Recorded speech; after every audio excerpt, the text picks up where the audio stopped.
Hello everyone, welcome back to my YouTube channel.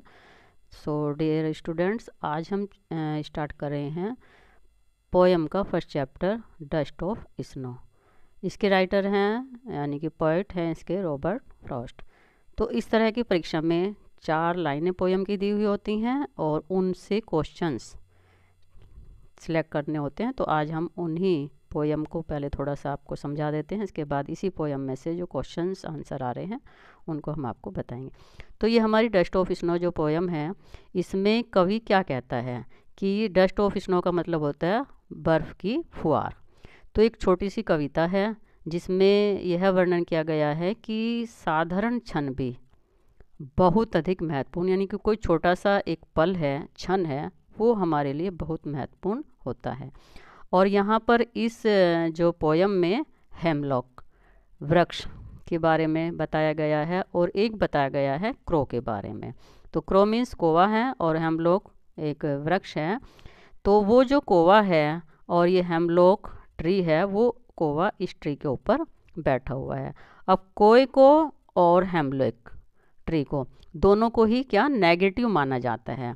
तो ये विचार किया जाता है कि कौवा भी नेगेटिविटी देता है और हेमलॉक भी।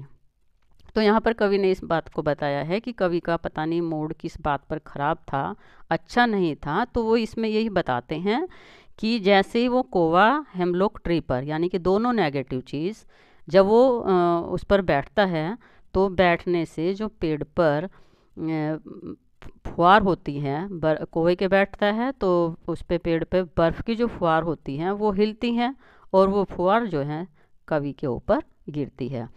तो कवि कहता है कि इस साधारण सी घटना ने, यानी कि पेड़ से उन बर्फ़ की फुहारों के गिरने से मेरा मूड जो था वो एकदम चेंज हो गया। यानी कि मैं दुखी था, परेशान था, लेकिन जैसे ही वो फुहार मेरे ऊपर गिरी तो मेरा मूड एकदम चेंज हो गया, मेरा दिन बहुत अच्छा हो गया।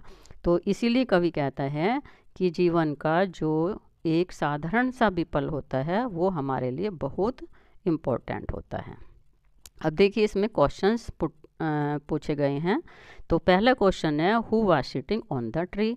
तो आप बता सकते हैं कि ट्री पर कौन बैठा हुआ था। तो इसका आंसर आ जाएगा क्रो।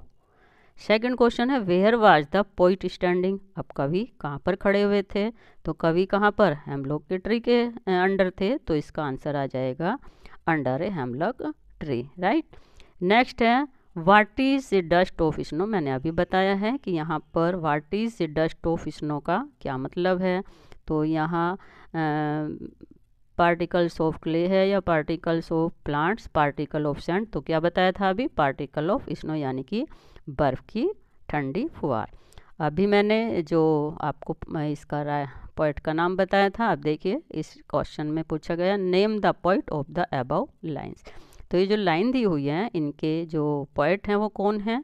तो इसमें एक ऑप्शन है वर्ड्सवर्थ, रॉबर्ट फ्रॉस्ट, शैले और विभी। तो यहाँ पर अभी जो हमारा आंसर सी राइट हो जाएगा। तो इस तरह से बच्चों आपको एवरी पोयम और उसके पोइट को याद करके रखना है।